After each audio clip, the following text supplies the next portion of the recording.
Hundreds of schoolboys in northwestern Nigeria are now free following their mass abduction. The children were snatched almost a week ago in an attack at a boarding school. Boko Haram is claiming responsibility, although the government is blaming local bandits. In 2014, Boko Haram abducted more than 270 schoolgirls in northeastern Nigeria. Well, the rescue of these boys is undoubtedly a positive outcome, but many details around the incident remain unclear. So let's try and get some clarity with Sajan Gohel. He's the International Security Director with the Asia Pacific Foundation, joining us from London. Sajan, very good to see you. It's been a really long time. Always a pleasure to be on your program, Natasha.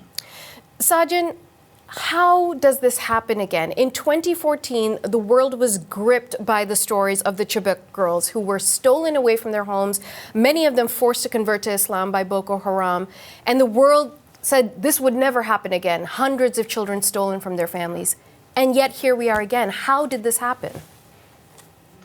Well, I'm afraid, Natasha, that this is not necessarily new in Nigeria. The terrorist group of Boko Haram are very much into criminal enterprise, which means hostage taking people for ransom. They've been doing this for many years. It perhaps takes a big story like this, where you have 300 boys being taken hostage at gunpoint by this group, for it to get more attention. And you're right to bring in the Chibok schoolgirls, because as you mentioned, some 276 were taken by Boko Haram. And still 100 of them remain, their fate remains unknown.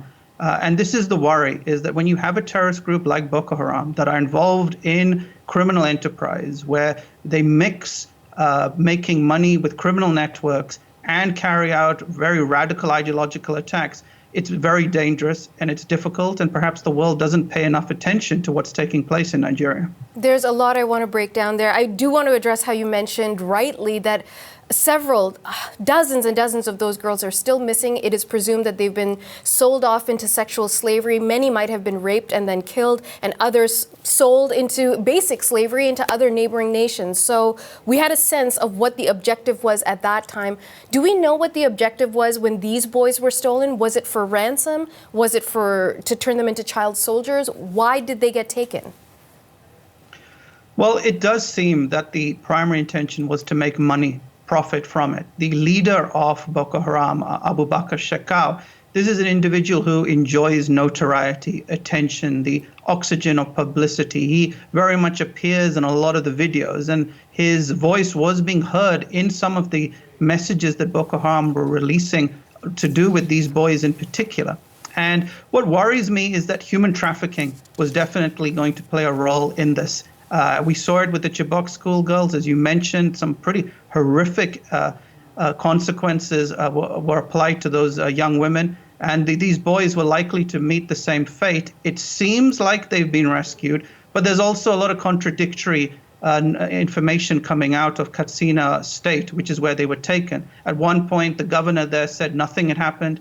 Then he said Boko Haram were not involved. So we're getting a lot of confused, mixed messaging, and that only adds to the problems in Nigeria. Why are we getting that mixed messaging?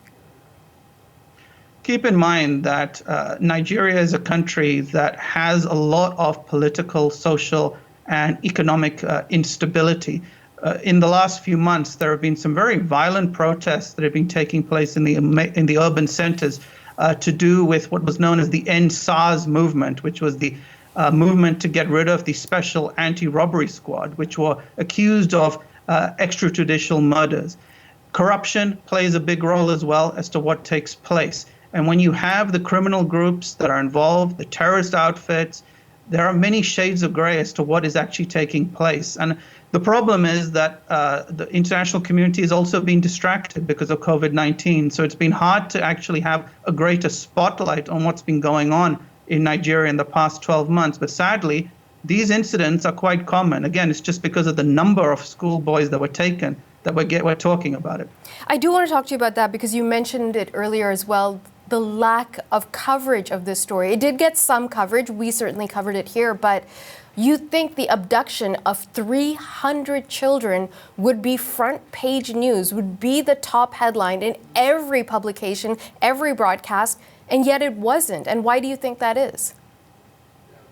Well, firstly, full credit to CBC for covering the story because it needs to be spoken about. I think one of the problems is right now that every nation is focused solely on COVID-19, dealing with the pandemic, dealing with the consequences of that. The bandwidth to look at problems abroad are perhaps not like they need to be, but we need to keep attention to what's taking place because Boko Haram are a group that are involved in not just human trafficking, but also drug running. They're involved in carrying out brutal terrorist attacks, including beheading people on camera. You're looking at a group that has aligned itself at one time with Al-Qaeda, then with ISIS, and fallen out with all of them at the same time. And there have been so many other horrific incidents against children, against women globally this year that perhaps don't get enough attention. Just look at the awful attack in June of this year at a hospital